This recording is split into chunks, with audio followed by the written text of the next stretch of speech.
Rhodes, Education Coordinator for the Bradford County Conservation District. And you're watching our new nature adventure series, The Adventure Trail, where I'll take you on adventures into nature to learn, explore, and discover it in ways you might have never thought possible. So, in our first episode today, called Shelter in Place, I'm going to take you on an adventure to look at what shelters really are, why wildlife build shelters, and how finding and using the natural resources to build shelters is so important both for people and for wildlife.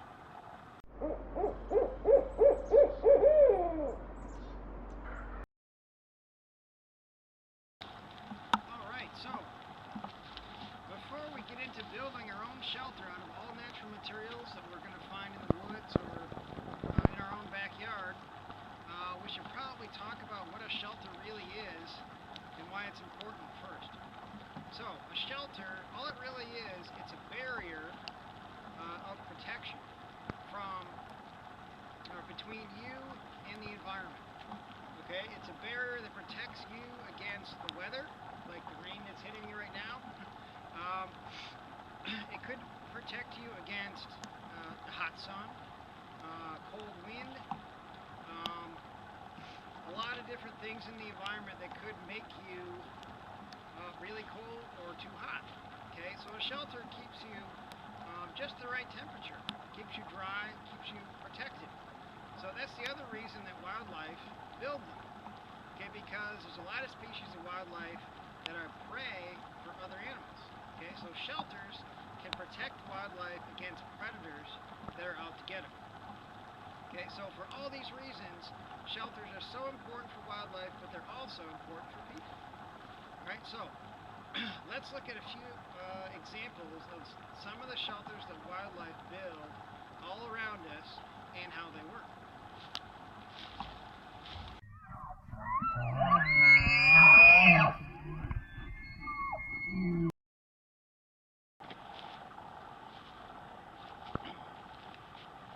Sometimes shelters for wildlife can be as simple as a little depression in the woods where an animal can sleep for the night without getting hit with really strong cold winds.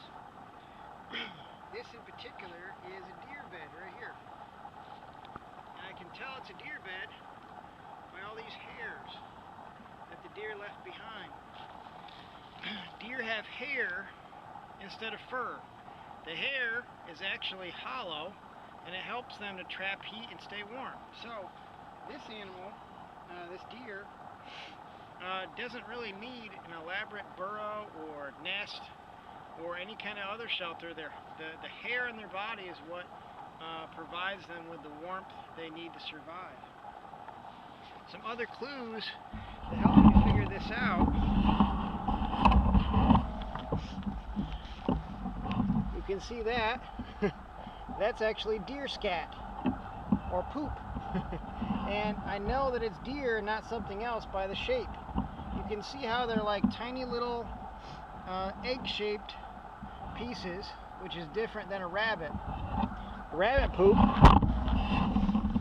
is very spherical, very round compared to this. So the combination of the hair and the scat and the place where I'm at right now, which is a lot of dense hemlock trees, tells me that this is a really good sheltering place for a deer to sleep for the night. I'll tell you what though, if I had to do nothing but lay down in the wet leaves under some hemlock trees, I think I'd be really cranky in the morning when I woke up, because this would not be a very warm shelter for me. So let's see what else we can find. Hi Adventure Trail Seekers. Something amazing has just happened.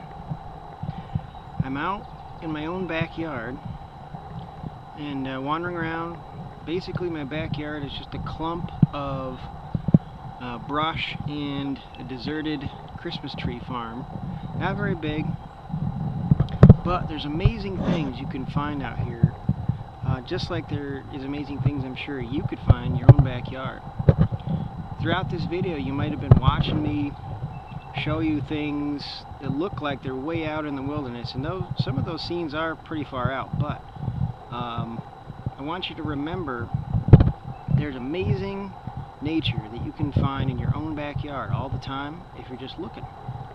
So as I was wandering through the backyard here, I've started to see some amazing signs of a wildlife species that is super amazing to have around for a lot of reasons. For one thing, they're just cool because they're like the stealth bombers of the nature world.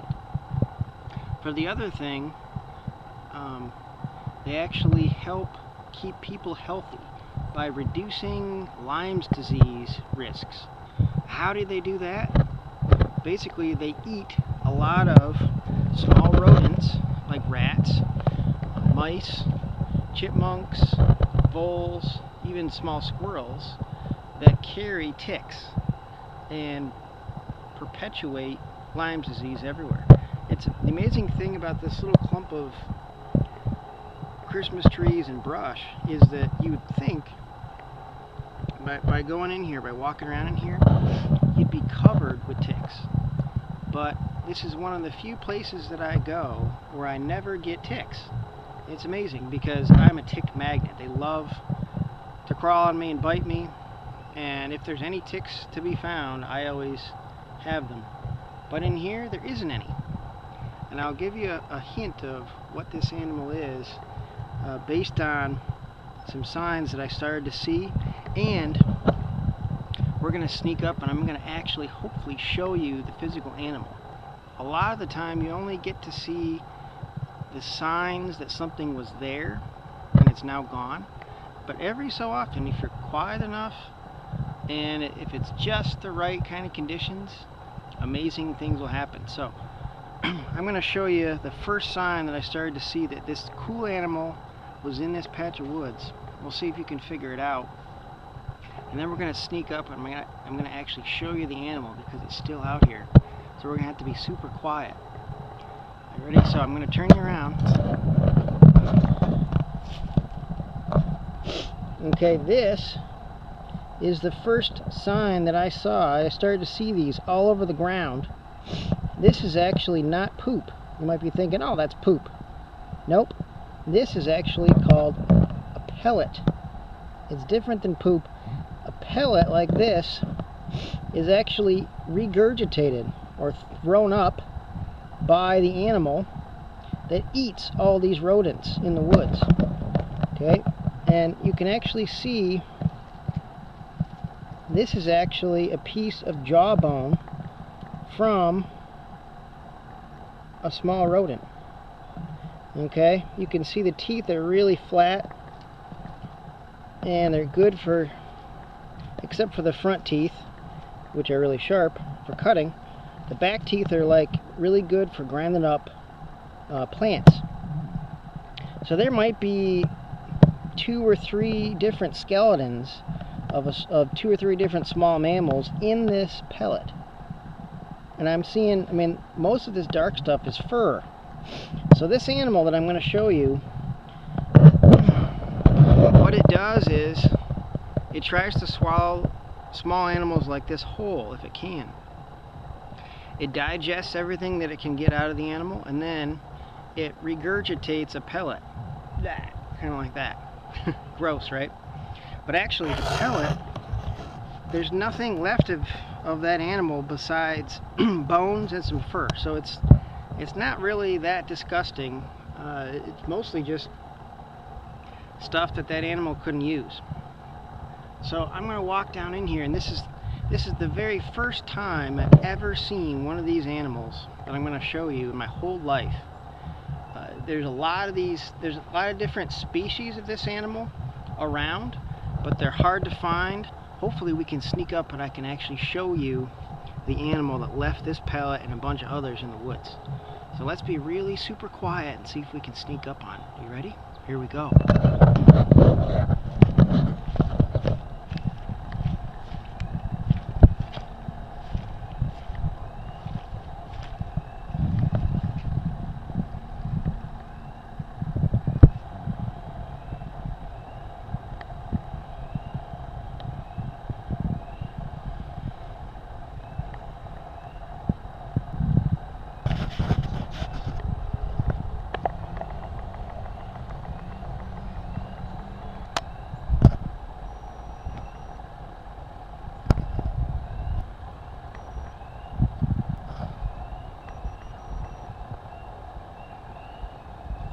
Last summer, I was out here and I kept seeing green herons fly in and basically roost for the night in nests out in here. By the dozens they were flying in here. So it looks like this species of owl, it's actually a long-eared owl, so I just gave it away, but because I don't know if you could really see it quite well enough to say one way or the other what it was. It's a long-eared owl. They actually will hunt over open fields, and there's a lot of them that border this clump of woods. They'll hover over open fields and in the nighttime, hoping to find small rodents. And apparently, they often don't use big holes in trees, or they don't have to, for their nests. They can just reuse a big nest in a tree. So that's why I was really puzzled at why I was seeing owl pellets all over the ground when the trees in here are not big enough at all to have a hole in them big enough to house a big owl. So apparently this owl, this long-eared owl that's living in here, it'll hunt in the fields around here, get a bunch of rodents like rats, mice, voles, things like that. Then it flies back into these pines and roosts for the day, regurgitating its pellets out all over the place from the hunting that it had done earlier. Really cool. I am so glad that I saw that, because that's, like I was saying, that is the first time I've ever seen one of these in real life. It's so weird. Owls just, they find me somehow. I'm always seeing owls that nobody else usually gets a chance to see. I don't really know why, but a couple segments from now, when I show you how to build a real shelter to keep yourself warm and dry. While I was trying to find a spot to do that, there was a great horned owl in the middle of the woods sitting in a tree looking at me. It flew as I was wandering through. There was no nest there. It wasn't really there permanently. It hadn't been there very often because there were no pellets on the ground. It was just there watching me, and I happened to stumble on it, but it took off from the hemlock trees and it made no sound at all. It was amazing, but it had like a 5.5-foot wingspan. Huge bird. Huge. Owls are one of my favorite animals. They're like stealth hunting machines. They blend in perfectly to especially to tree bark. They fly without making any sound. They have eyes like binoculars that can zoom in. They have ears that can hear the slightest sounds. And they have amazing talons that are much stronger in their ability to crush things than even a human hand and arm has the strength to do. Amazing animals. Another really good example of habitats and shelters. This bird loves to be in here for a lot of different reasons, and every animal needs a certain type of space to live. And so do we. So let's keep looking and transition to the next segment. Here is a really good example of another kind of shelter. Just a really deep, hollow hole in a tree. It helps this particular animal to stay warm and dry and to store food. If you look closely on the edges of this hole, you can see right here where it chewed on the bark that was trying to grow over this hole and heal itself over. This animal chewed on this to keep it from healing and to keep this hole open. So I'll give you a couple hints of why this animal chose this particular place. Okay, if you look down at the ground, we can really tell the animal lives here based on some signs. Look at all this. What is that from? This is like the remnants of a really big meal. Okay? Look at all this pile of nuts right here. And the animal that left this loves these nuts.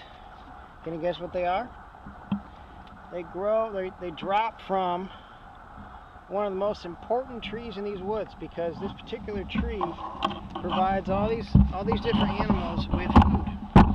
In the fall, they drop these nuts, and squirrels, deer, turkeys, bears, and pretty much everything eat them all year long if they're still there. So see if you can figure out who lives here just by the signs that we have on camera.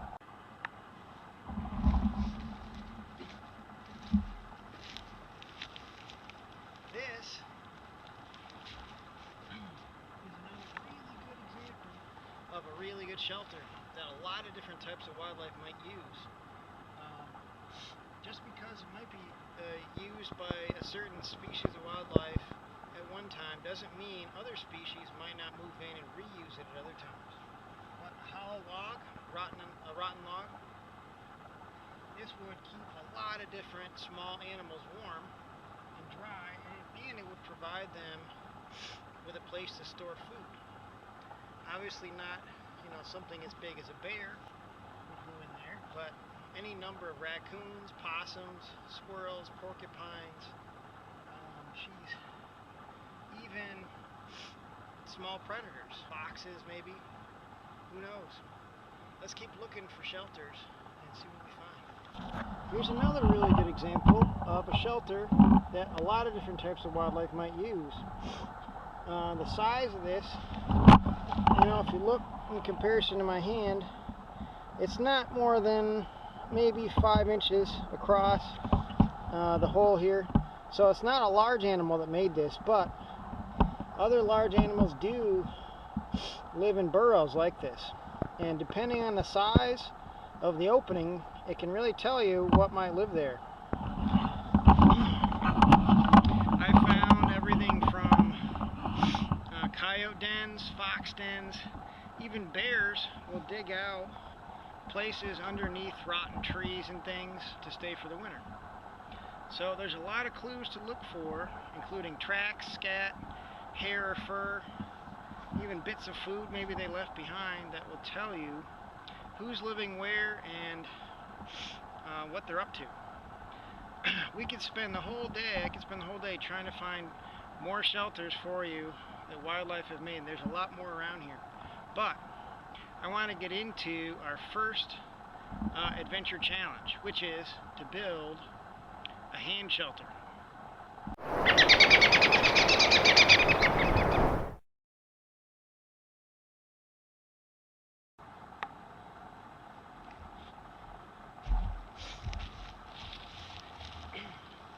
Okay, so you might be wondering, what are you talking about? To build a hand shelter, how is that a challenge? Okay, it's actually a big challenge because you're going to take nothing but all natural materials. Okay, these are the rules for the challenge. Nothing but all natural materials from the environment to build a shelter just big enough to keep your one hand, warm and dry. Okay, all natural materials means just bits of plants, leaves, sticks, things like that.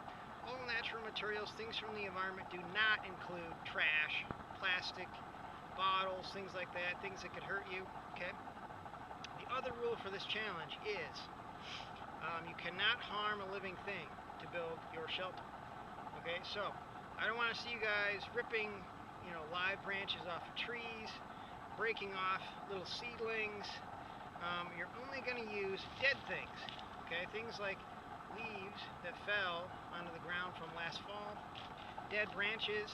You could use grass clippings, from last year if they're not all rotten and disappeared. You could use dead grass. You could use a lot of different things. As long as this doesn't come from a living thing, you're golden, okay? So, you're going to get 10 minutes to try to build a shelter, okay, out of nothing but sticks, leaves, dead things you collect out of the environment that'll keep your hand warm and dry. And then we're going to test your shelter with half a bottle of water to see how well it works. If it started to rain right now, would your hands stay warm and dry? We're going to find out. Stay tuned.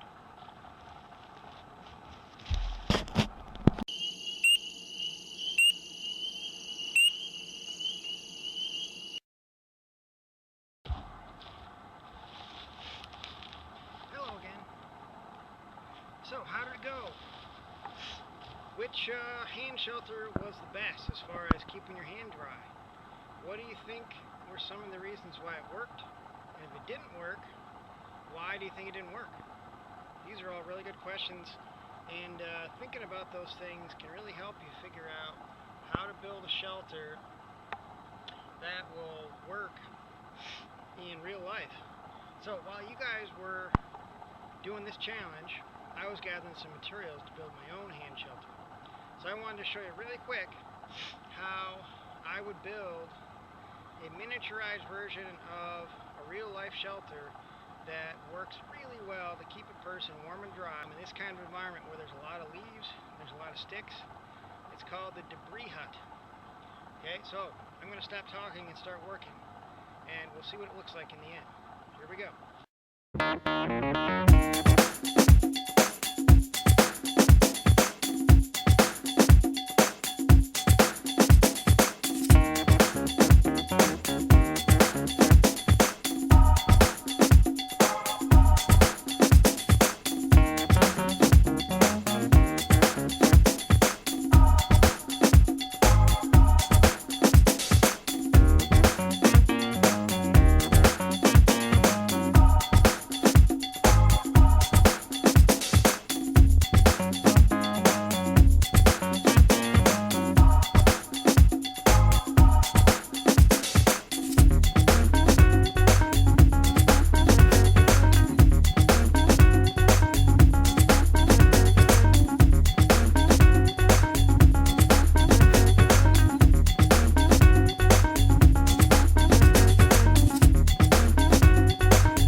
Alright, time to test it.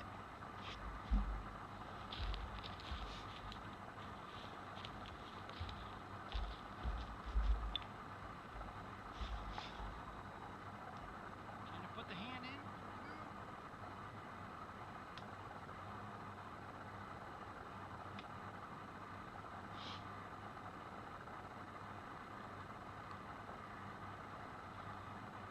Dry as a bone.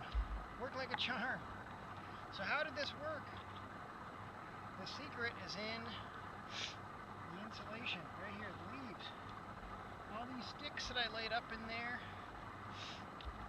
that created a frame. The leaves on the outside, as long as they're thick enough, they'll force the water to go away from the bottom of the shelter. And in real life, this can work on a human-sized scale really well, both to trap heat inside, to keep you warm, and to keep you dry. So let's look at a real-life shelter and see if it's any different.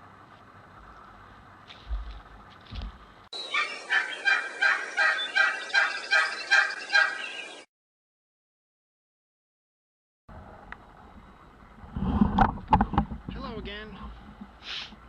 So we're on the way to a ready-built full-size shelter that will keep one person warm and dry even in the middle of the winter time.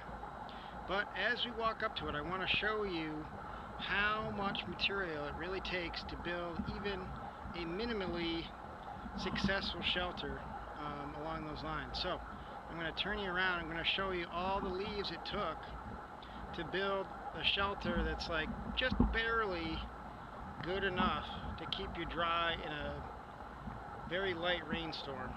Warm enough probably this time of year, but maybe not dry enough. So we're going to walk up to it.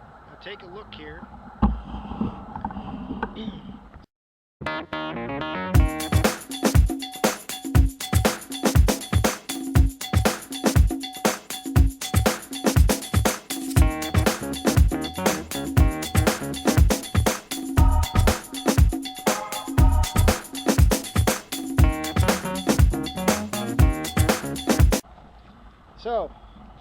This shelter's been up for maybe a week now, and there's another part to it that I didn't show you before with the hand shelters, is how to make a door. So if we look, the opening to the shelter is actually covered with tree bark, and I didn't peel this off of live trees. This is all from down trees, and if I start to break it away, you can actually see it's hollow in there and big enough for me to fit in. So let me do that 1 second.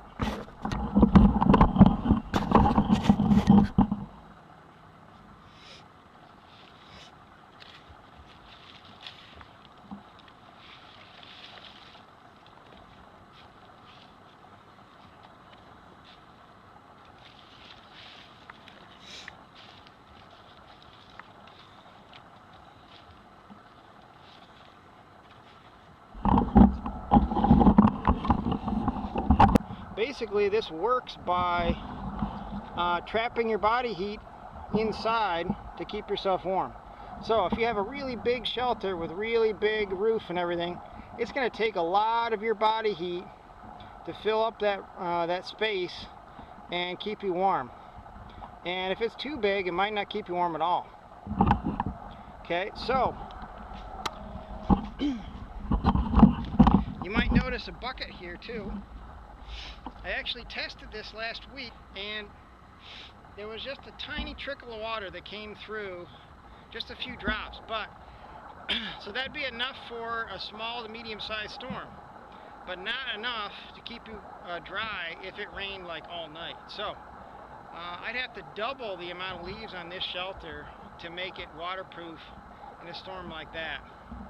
The last thing I would have to do to keep it so, once these leaves are wet, so they're not going to fly off real easy, but once they dry out again, they might fly off in a heavy windstorm. So I'd want to get a lot more tree bark or brush or something and coat the top of this so that they couldn't just fly away. Minimum thickness to keep yourself warm and dry in there should be 3 feet, okay, of leaves. So I should be able to reach my arm through, and it should be from the fingertips to my elbow or to my armpit full of leaves before I hit those wooden supports on the inside. If it's going to be colder or rainier than that, than 40 degrees out, I'd want to go even thicker. So when it comes to shelters like this, there's no such thing as too many leaves to keep yourself warm and dry.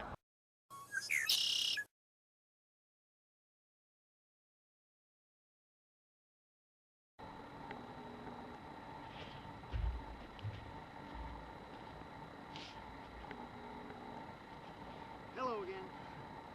I hope you had fun building shelters today.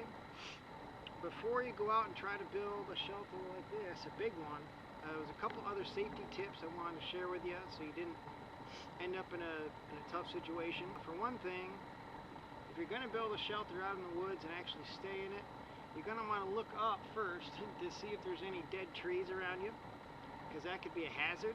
You don't want to be right underneath a dead tree if it comes down. You want to find a place where there's a lot of down trees already, where you can use the materials, the brush, the leaves, all that stuff to build it. Usually a good idea to build a shelter near water. When you go to build those wood, you call those ribs, they stick out like this. Don't use rotten wood.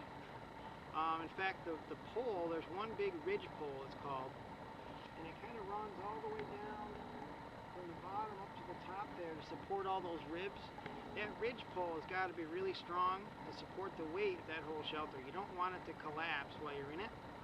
So, don't, do this with your parents, and make sure you don't do it with rotten wood, because that never ends well. And if you do go out into a park or a public area and you try the state forest, you try this out, definitely don't leave the area until you make it look like you were never there, okay?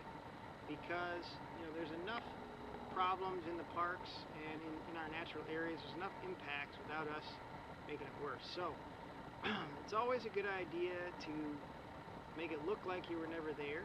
Don't leave any trash around. Basically, treat the resource with respect, okay?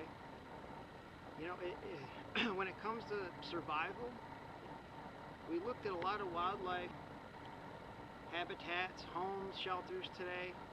You know, shelter and habitat, it's so important. It's the number one pressing need for any living thing to survive, including people. And as soon as we start disrespecting the resources out here, we might make it really hard for wildlife to survive. We could actually hurt their ability to do that. That's one of the reasons why I set the rule of no harming living things, especially trees, because all the trees around here provide shelter, they provide food, a habitat for wildlife. And if you're harming or hurting or killing a tree to practice building your shelter, you're taking that resource away from them, and they might need it. I mean, who knows, someday that tree that you just snapped off, that could be a valuable timber tree that you could use. You could harvest it sustainably a long time in the future if it was a small tree. The problem is, if we don't use resources wisely that we need to survive, we need to live, they might not be there forever. Sometimes it's really tough to understand that fact until the resource is gone. There's some pollution, types of pollution that goes into water that makes it very, very difficult to ever get it clean again. Once it's polluted with certain chemicals, it stays polluted sometimes for hundreds of years. So the point is, we got to be really careful with how we use our natural resources. We have to respect those resources and use them there in the future so that everybody has enough to live. Okay, both us and wildlife. Think before you do something. Think to yourself, is this a wise use of the resource? Right? Sometimes it's hard to figure that out. People have different opinions sometimes, but as long as you're thinking about it and trying to make the best decision, I mean, that's a big step forward either way. The next episode of this adventure show, we're going to look at water. We just mentioned how important clean water was. We're going to go on a quest to find wild water that we could drink, actually, out here. It doesn't come from a bottle. It doesn't come from a pipe. If we're trying to find, valuable resource of clean water, that's going to be our next really important quest. That we're going to find out what to look for in the next episode. How do we find it? How do we purify it? What do wildlife do? And what happens if we don't use our water resources wisely? So stay tuned for the next Adventure Trail episode on the quest for wild water. Thanks for joining me. I'll see you soon.